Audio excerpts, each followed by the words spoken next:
Hi, everybody, and welcome back to the channel. Today we have Penny Melville Brown, and she is here today to talk to us about the release of her new book, It Could Be You. Say hi, Penny. Good afternoon, or good morning if you're listening at some other time. Yeah, I'm not professional enough to put stuff out live, unfortunately. It requires it requires a lot of editing. So, yeah, if you'd just like to tell everybody a little bit about yourself and the book, and then we'll have a chat about it. Okay, well, I'm Penny, and I used to be a commander in the Royal Navy a long, long time ago now. And I was medically discharged because my eyesight failed. But I was actually running around, not so much running, but I was going around in uniform with a white cane, which must have been a pretty unusual sight. And the security guards in the dockyard here in Portsmouth used to fish me out of the bushes when I got lost.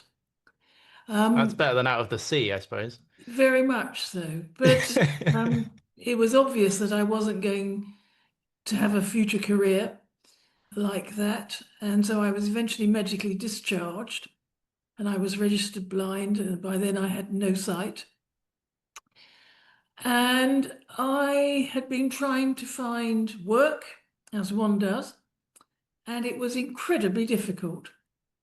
And I talked to some service charities, and they weren't very good. One just thought that giving me a nice lunch was going to solve my problems. So I thought this was just appalling. So I decided then to dedicate the rest of my working life, which seems to have gone on and on and on, to helping other disabled people to get into work. And so I set up my business, Disability Dynamics, as it was then. And I ran that for over 20 years. And I was supporting disabled people to get jobs, to become self-employed. I was talking to government departments, doing training and policy work with them. I was working with employers and giving them training and trying to expand their understanding of disability and what might be happening to them. So I had some great success with all of that. I also did lots and lots of public appointments and worked with charities and generally got about quite a lot. So Eventually, that go on. Sorry, I was just going to say that wasn't just for sight loss, so that was it. That was all No, no, disabilities. any form of disability. And eventually, I was having difficulties with the Department for Work and Pensions. And eventually, I had to close the business. And so I was looking for something new to do. And I thought I would do cooking because I've always been a cook ever since I was a teenager.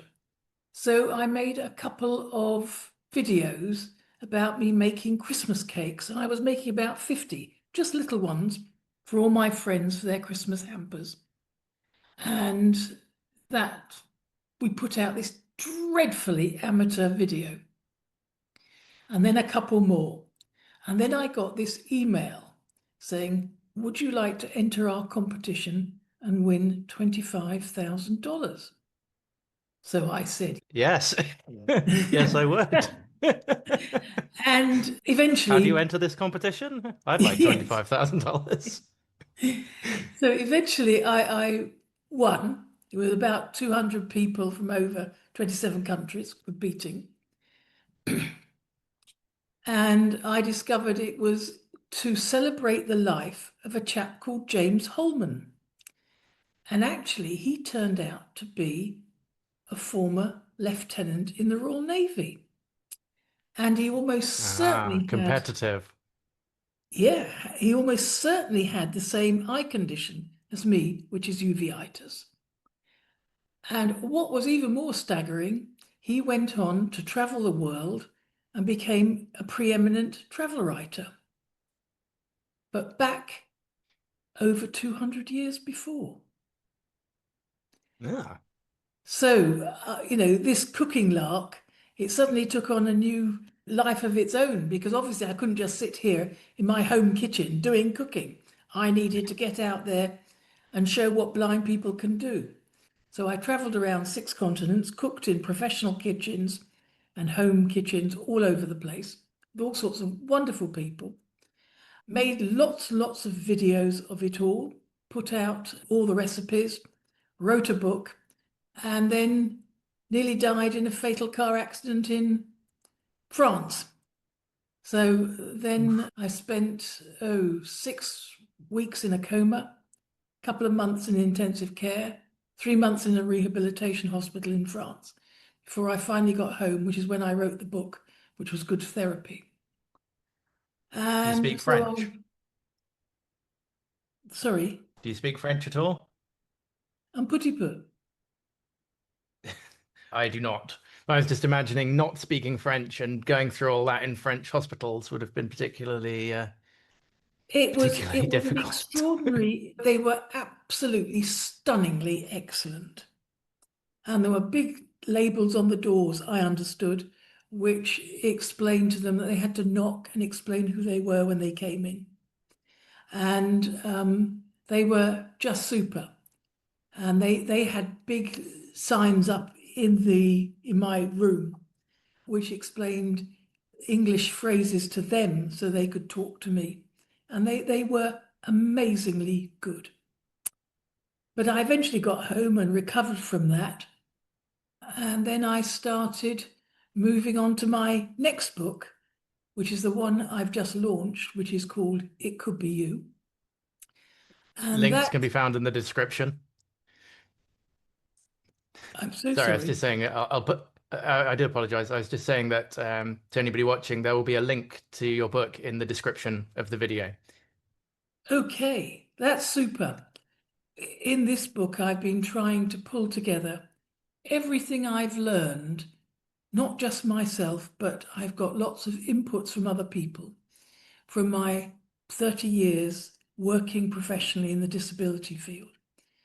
So it goes from, the staggering numbers that it's about 1 in 4 of the working age population, that's 16 to 64-year-olds. And it's even higher in the older past retirement age group. And I've been looking at the key drivers of disability, which are not what you might think. And then actually, if you gain a disability, some ways of tackling it. And I think people underestimate the huge psychological shock it is when you realize that you've got this life-changing condition, which means actually your life has changed. And so all the things that you were familiar with, confident with, the sense of security about being able to earn money, the sense of self, I think, is really important. In the old days, you could do A, B, and C. And now you're faced with a life where perhaps you can't do those anymore or not as well. So actually, you have to move on and find D, E, and F that are things you can still do and that will be fulfilling and give you a sense of purpose. And for me, I think that sense of purpose has been the driving factor in surviving without any sight. And that's what's made me today. Oh God, that sounds very Very po-faced, deep and doesn't it? poetic. Yes, I A apologize. I'm getting far too serious. little somber, perhaps, but Yes, let's lighten it up a bit. see, that's an interesting point that because I've been blind all my life, and Yes. the majority of blind people I interact with on a regular basis, which isn't really that many, probably none professionally, actually.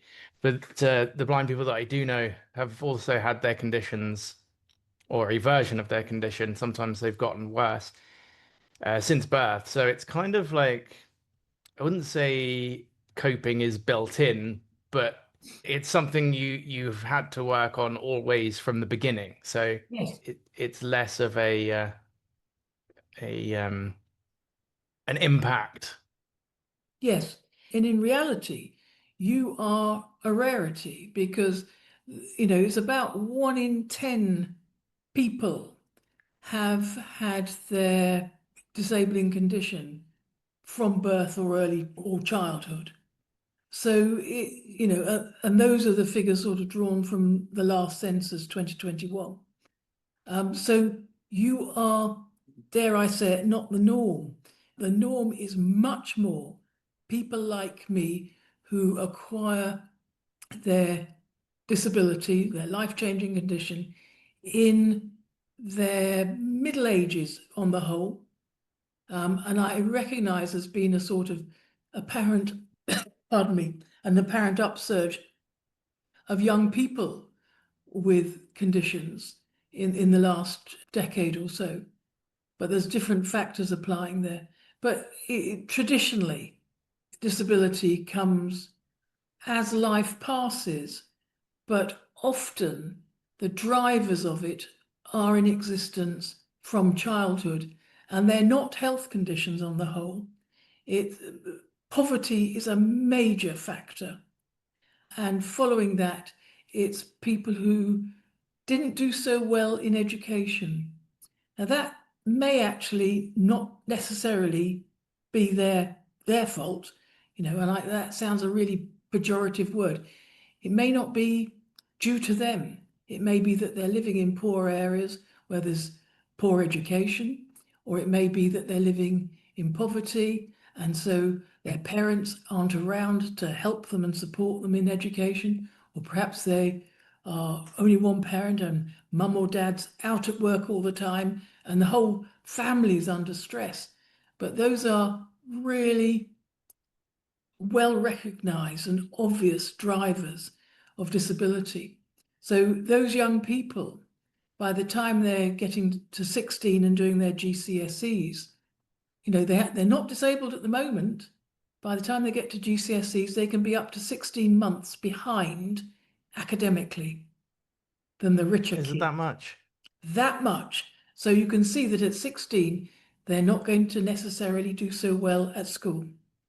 And So that then means as life goes forward, they're going to have more of a challenge in getting a job, and they may not get into the jobs they want, the jobs they could do if they'd have that academic educational background that perhaps they might have achieved a little later in life. So that little group, well, it's not a little group, it's the majority. That group is marching forward in perhaps middle level jobs.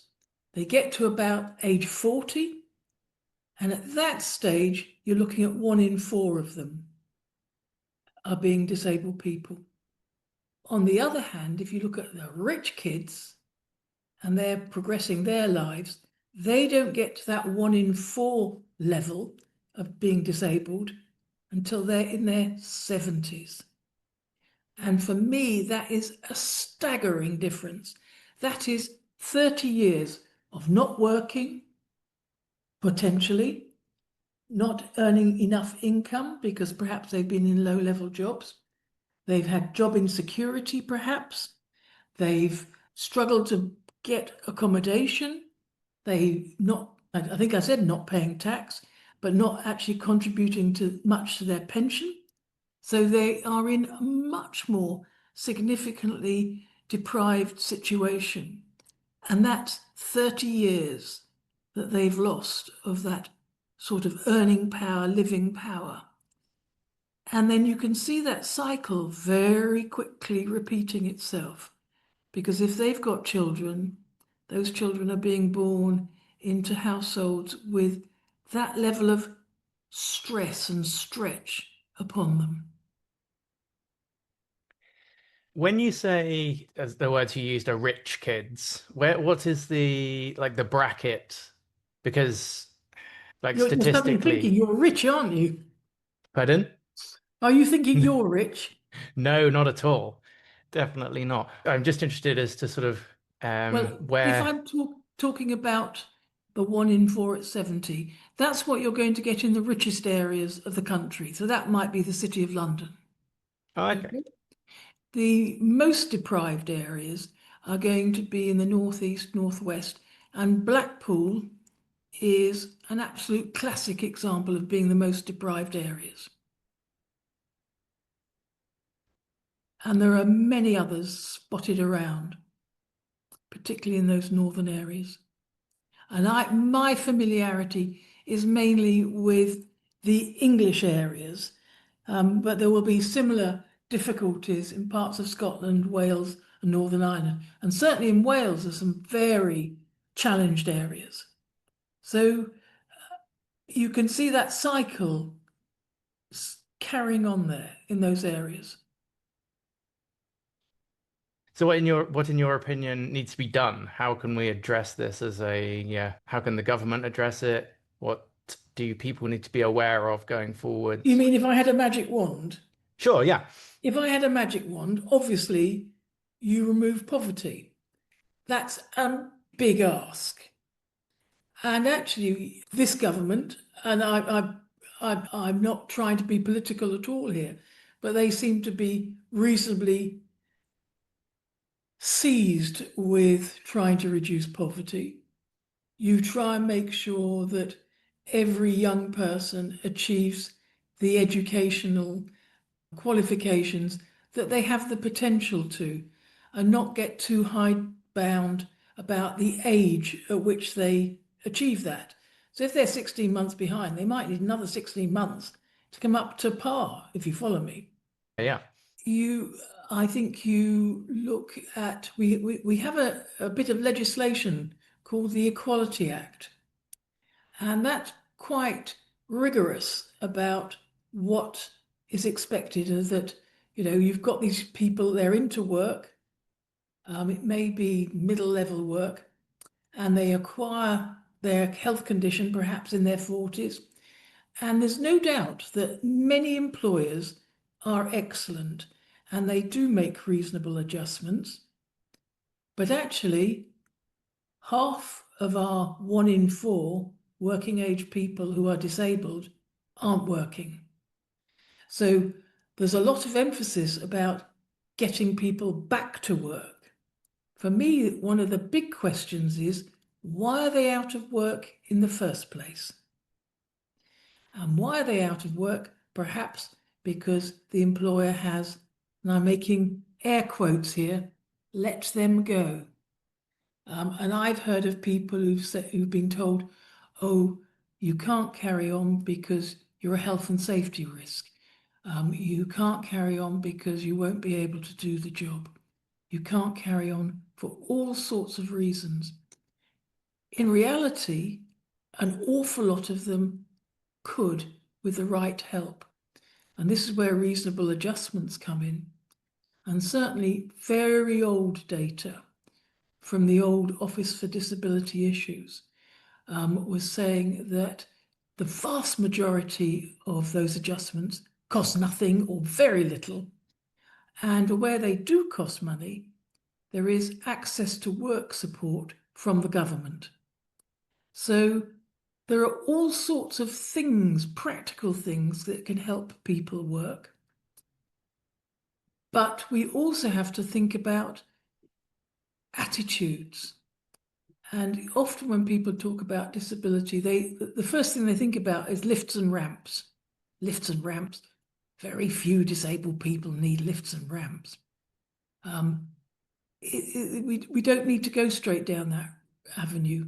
We need to think about attitudes towards disabled people and whether we are being welcoming, supportive, and we don't even treat disabled people the same. We treat them better because we make those small, often low cost, reasonable adjustments. And if, as an employer, we can do that, we're keeping somebody who is going to probably stay longer in the job, be more reliable in the job, take less unscheduled, medical appointments, and is going to be a valuable worker. It's going to be a really loyal long-term worker. And that means you're saving all sorts of costs of recruitment and training. And if you also do that, there is actually some quite good reputational benefits to be gathered because you can show that you are a good employer. And that's great for other employees, but it's also good for your potential customers, whether they're a government contract, whether it's another business, whether it's the public. So there's lots to be said for that. So I think part of the problem is that many of these smaller businesses and some of the bigger ones simply don't understand what they're doing. They're looking for easy routes within their cognizance and not getting the help they need to actually keep hold of good workers for the long term. Am I rattling on? No, no, not at all.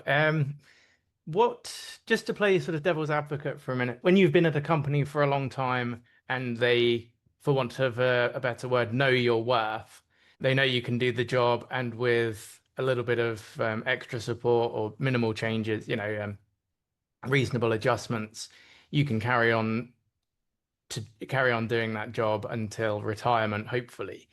Yeah. What would you say to a new startup company, say, who are employing people at the beginning? Because statistically, from a company perspective, it's less of a gamble on that sort of thing to not employ a disabled person. Um, I What, mean, what does that, what does it's that mean? Less of a gamble? Just, you're being devil's advocate. I'm trying to understand what's the sure. gamble? I'm speaking as the person employing people for the new business. If they know that they can employ three able-bodied, I'm doing air quotes now, people who come in for an interview and they're not going to have to do anything to get anything any different, or they employ two disabled people and an able-bodied person, and then Isn't the whole crux of this, whether I'm disabled or not, blind or not, in a wheelchair or not, have any other condition you like, isn't actually the real test whether I can do a good job for you? absolutely. And And isn't that actually where you should be looking? it should be. Absolutely. I completely agree with you. But what I'm saying is it's a systemic problem, I think, personally, that employers do see that as a safer route, a quicker route to get that there's no outlay initially, because sometimes with access to work, the company has to pay and then get the money back. I believe that's true. Or it certainly was when I was going through access to work many years ago. So how as a country and as blind people and disabled people, how can we help to change that perspective of a potential employer? I think the first thing you can do with potential employers is help them understand. And that's not beating them over the head, it's help them understand. And actually, most employers will have, I've been talking about the data and things like that. Most employers will have some people with life-changing conditions already, whether they know it or not. And they will be making adjustments, whether it's stacking the paper on a desk in the corner rather than on the floor, so that the person with the back problem doesn't have to pick it up. Most employers do things like that. They want to foster good work relationships. They want employees to stay. And that is actually the situation that most people are going to be in. They're going to be in work, the majority, before they acquire this health condition. So the first, you asked me, what would I do with my magic wand? I would really work very hard on enabling and supporting employers to retain anyone in their work force who acquires this life-changing health condition. So retention is a major one. We then need to look at people who have perhaps not been able to continue with their employer for all sorts of reasons. And some of that may be related to their health. Perhaps it's just gone on for a very, very long time, then only just being fit enough, well enough in heart, mind, and body to contemplate getting back to work. So we need really careful support for them. And this is the sort of thing that I was involved with at one stage. And part of this is actually getting inside the head of that person who has seen their life crumble, has lost their confidence, everything that they valued about themselves and that other people valued about them, which is often to do with work, has gone. And how do you enable them to rebuild themselves? And it's not just training for a new type of work, it's actually what goes on in your head and getting you to a situation where you know in your heart and in your mind that you have the ability to do a good job. So you are going to be good at selling yourself at interview. You're going to actually deliver on the job when you're employed. And this was my huge gift from the Royal Navy. I talked about the Equality Act earlier. And one of the issues with the military is they are not subject to the Equality Act in terms of disability employment. So by keeping me on for 3-4 years, I hope that they were being generous, but also they recognised that I could still do a good job, even though my sight was going quite substantially. But what it did for me But is it proved to me that just not being able to see was completely immaterial. I could do an outstanding job. And most of my jobs have been in office environments. So, as long as I've got a laptop or a computer that does a screen reader for me, I can whiz away and do anything. I can stand up and talk, as you can tell, and do all sorts of other things too. But that confidence I thought was really important. So we talked about retention. We then talked about preparing people to go back to work, and that's looking at them themselves, but also they may need retraining, reskilling, re-equipping, so that once they're confident, they've got things that they can go out and sell in perhaps a slightly different work arena. And then the other alternative is actually offering them the opportunity to work for themselves. And that's certainly what I did. And more disabled people who work are self-employed and running their own businesses than other people who work. So self-employment is a hugely important area. And I did a lot of this with people living in Derbyshire, and it was really successful. We had about a 40% success rate with our clients, and we put little tiny adverts in situations vacant in the local paper, because actually we would do things online as well, but that actually worked. And people flocked in. And we had to turn away about 20% because they were outside the area where we were funded to operate. So self-employment is a great route. And again, you're building up people's self-confidence, you're showing them very simple ways of moving their business forward. And when I say simple, that doesn't mean that their businesses need to be simple, but you need to just calibrate what you're offering to what they can do. And people were running, we had a wonderful chap who set up a microlight training facility. And he had one of the first microlight simulators in the country. And this is oh, a yeah, disabled person doing this. People can do all sorts of extraordinary things. And of course, self-employment means that you can control where you do the work, what hours you work, how you work, and all the rest of it. So that can be really successful. And at one stage, we were yeah. working with the government department for business and helping them remodel their approach to self-employment, taking account of disabled people. These are the things that I've been writing to government about in response to the Green Paper. I didn't get bogged down with the benefits side of it because my expertise on that is too out of date. But I did talk to them about these different things we've been nattering on about today, about how you can get disabled people back to work. And I have to say, all the evidence, all my experiences, that vast numbers would work if they could. So I think there is all that sort of opportunity there.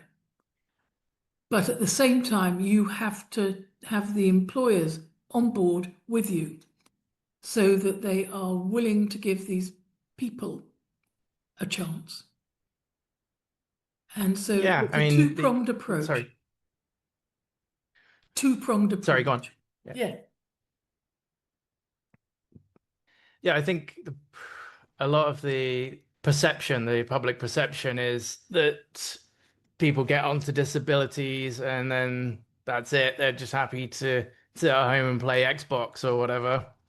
I don't know what console I'm people are going to playing today. stop you instantly. You can feel me bristling, I hope, Yes, yes, I can. Yeah. because I think what I object to is that word happy. You have to think that disabled people have the least control, the least agency, the least ability to change their lives. They've been told almost certainly by their doctor, perhaps by their consultant, by the benefit system, by their last employer, perhaps by other employers to whom they've made job applications, that they are not able to work. And it's completely understandable that they believe that. Don't you think so? You've had all Yeah, those people in you hear authority. something enough times. Yeah. Yes, you hear something enough times.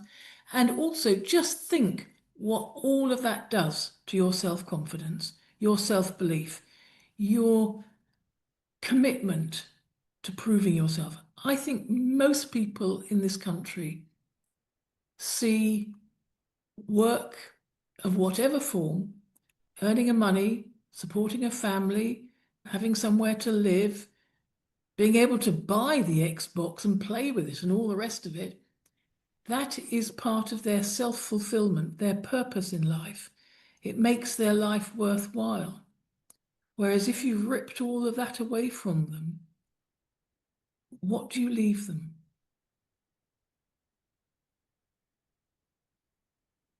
Nothing, I suppose. So, It's so the therefore, entire if bedrock they of say self-worth they, is gone. but if they then appear content to play with their Xbox, is that surprising? No. I think I'm talking to a fellow disabled person, and you're probably already conscious of most of this. But can you hear the things I'm saying and how well that would go down with people who have heard for decades that there are scroungers, benefit cheats, people who pretend to be disabled? Good Lord, disability. It is the most awful word that you want attached to you, isn't it? Disabled people are the biggest minority in the country. And what is there positive about that word if I apply it to you or to me? Not much at all, is it? No. I mean, well, no, it's And yet we've labelled all these people, but we still expect them to bounce back, be cheerful, look forward, be resilient. Is that realistic? probably not. I mean, I think it depends, especially about the group you're talking about, who have developed a disability later in life. I mean, growing up, I and many people I know were told, you won't be able to do this, you can't do this, you can't do that. And we were just like, yeah, hold my beer, essentially. Yes, Um, but I agree. but But yeah, I do understand that t again to have your whole life changed like that and then be expected to have that attitude is a stretch. yes, and I recognize that you have that resilience from very early on. But I also suspect that some people, even from very early on, lost that resilience. Oh yeah, I'm sure it was worn Yes, down out of some people. But again, I think that's very, very much down to your initial upbringing, your parents, and your like formative school years. yes, Because my parents, I mean, I was very lucky where I grew up. There was a big field outside, literally right outside our front door. So I learned to ride a bike as my brothers learned to ride bikes. I learned yeah, to do all that stuff. My parents' attitude was and has always been, why can't you? You know, if I said I wanted to do something, they'd be like, well, yeah, let's work out how we can do that. yes. And I know a lot of people growing up didn't have that, and a lot of parents believed the hype, as it were, and cottonwooled their children, and that presents its own problems later on, very much so. But also, a lot of, perhaps a lot of families don't have much choice. Sure, yeah, yeah. That they're pretty stretched in all directions. And then you add on in a child with a disability of whatever sort, and they are struggling big time. And, we know how difficult it can be to get the right medical treatment nowadays, which is what I discuss a bit in the book, how difficult it can be to get the right help, how difficult it can be to get the special education needs and disability assessments and help there. And even when you get it, actually, not all the schools deliver it, they just take the funding. Life is very difficult for a lot of people. And the fact that um, half of our disabled people of working age are working is hugely impressive.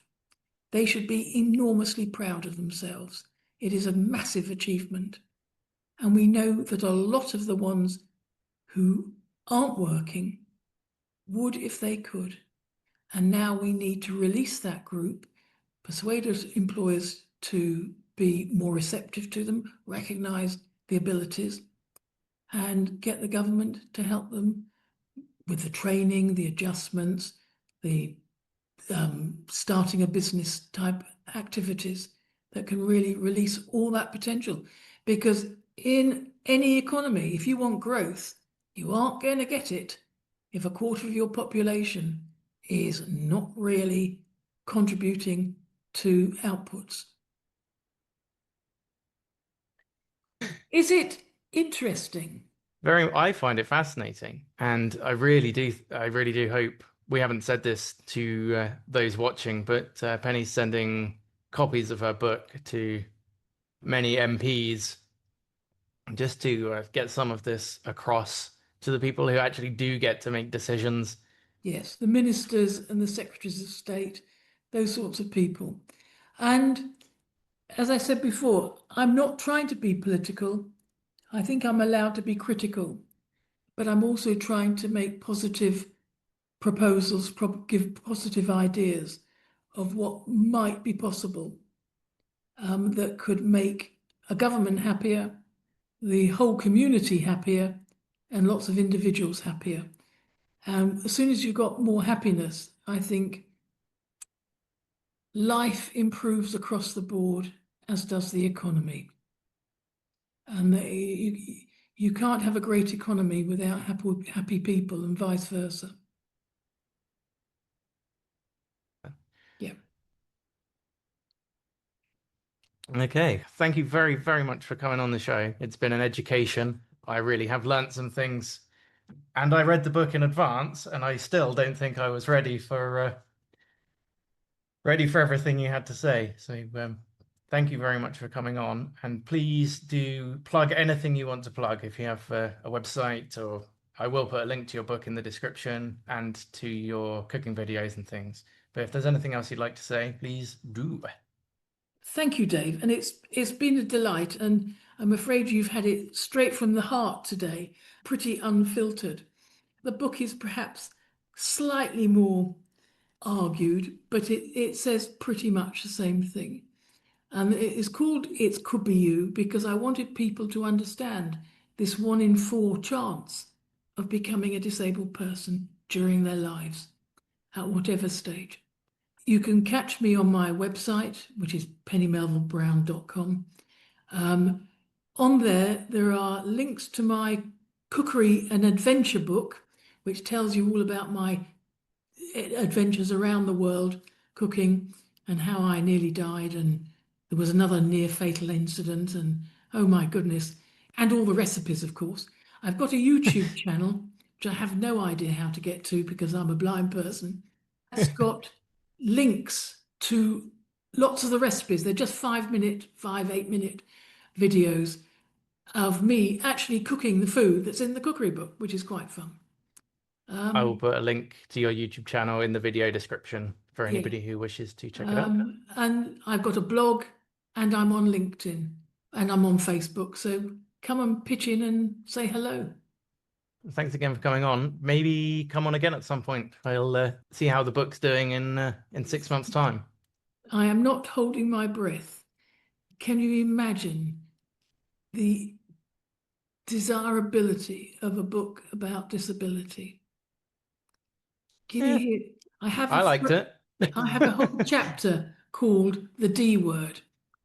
But if I could get 1 in 4 of the population, big sales. Yeah, even 1 in 20 is Let's just sell some. But yeah, I don't personally think you did it for the riches. No, I I've think self-published it, so yeah. it's going to take thousands of copies before I even recover my costs. But I don't care. For me, this is about sharing what I've learned because I really want other people of whatever stage they are in life, whether they're employers, disabled people, blah, blah, blah, blah, government ministers, don't care. I want them to have a different perspective on what it's like to try and survive with this life-changing condition.